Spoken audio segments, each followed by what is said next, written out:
अपने तर्क के प्रभाव को जजमानों के चेहरे पर लक्षित कर शिवचरण ने अंतिम हथियार का वार करते हुए पुनः कहा, इस पर भी यदि आप घर पर हुई मृत्यु के दुष्प्रभाव निवारण हेतु कर्मकांड नहीं संपन्न कराना चाहते तो आपकी इच्छा, किंतु बच्चों पर एवं घर पर पड़ती अनिष्ट छाया के लिए आप स्वयं उत्तरदायी होंगे। पंडित जी की इस परोक्ष धमकी के आगे बहुएं नतमस्तक अवश्य हो गई, किंतु इस अनावश्यक खर्च की खीज उनके चेहरे पर स्पष्ट झलक आई थी। मां की 13वीं एवं नामकरण विधि विधान से किए जाएंगे। इस निर्णय के साथ सभा विसर्जित हो गई। पंडित शिवचरण संतुष्टि के भाव से अपनी पोथी पुस्तक समेटकर प्रस्थान कर गए। रामदुलारी को जब ज्ञात हुआ कि जीतेजी उसकी 13वीं मनाई जा रही है तो शर्म से उसका कलेजा फट पड़ने को हो आया। काश मौत उसके बस में होती तो वह उसे अभी गले लगा लेती। वैसे भी उठते बैठते बहुओं के ताने सुनने से तो मर जाने में ही ज्यादा सुकून मिलता। वह सोचने लगी कि हे भगवान, जीते जी इन आंखों से अपनी 13वीं देखने से तो अच्छा है कि मेरे प्राण ले लो। ड्योढ़ी की छत पर से होते हुए सूरज की लालिमा का प्रकाश घर के दालान पर फैल गया था। कोने के गमले में लगा तुलसी का पौधा पानी के अभाव में मुरझा गया है। तुलसी को कौन पानी देता जब पानी देने वाली स्वयं कोठरी में मुरझाई सी पड़ी है। घर में उत्तेजना एवं सक्रियता का मिलाजुला वातावरण है। घर के दालान पर दरी बिछा दी गई है। दालान की दीवार से लगी चौकी पर रामदुलारी की ब्लैक एंड व्हाइट पुरानी फोटो, जिसमें उसकी आयु भुओं से कम लग रही है, पर गेंदे की माला सुशोभित है। फोटो के सामने रखी थाली पर दिया जल रहा है। घर से लगी गली पर बनाई भट्टी पर हलवाई पूड़ियां तल रहा है। घर के बच्चे उत्साह से उछलकूद मचा रहे हैं, क्योंकि आज उन्हें पूड़ियां और मिठाई खाने को मिलेगी। बच्चों को इससे कोई फर्क नहीं पड़ता कि पूड़ियां छठी बच्चे के जन्म की हैं या 13वीं की। पीपल के पेड़ पर कौवों की कावकाव का शोर कुछ ज्यादा ही है। संभवत कौवों को आभास है कि मृत्यु भोज में प्रथम हिस्सेदारी कौवों की होती है।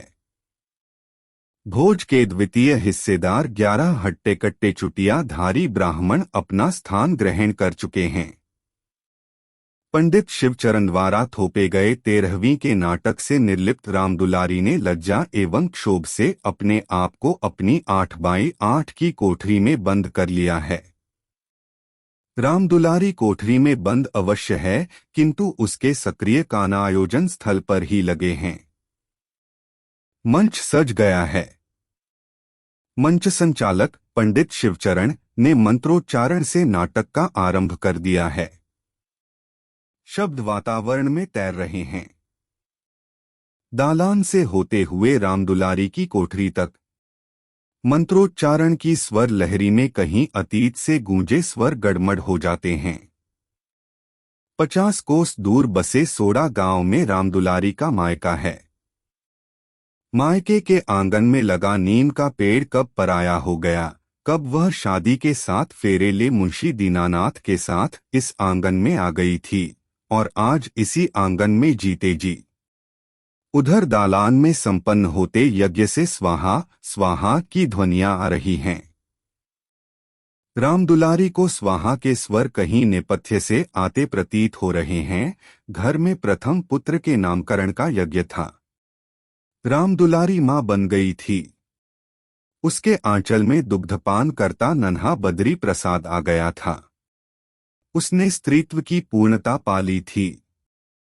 और फिर आया देवी प्रसाद। घर का यही आंगन 2 बच्चों की किलकारियों से गुलजार हो गया था। उस दिन उसे बड़ा आश्चर्य हुआ जब उसने देखा कि मुंशी जी एक भूरी गाय की डोर थामे चले आ रहे हैं। पति ने मुस्कुराते हुए कहा था, घर में एक माँ तो तुम हो ही, मैं एक और माँ ले आया हूँ। आज रामदुलारी को सब एक एक कर याद आ रहा है।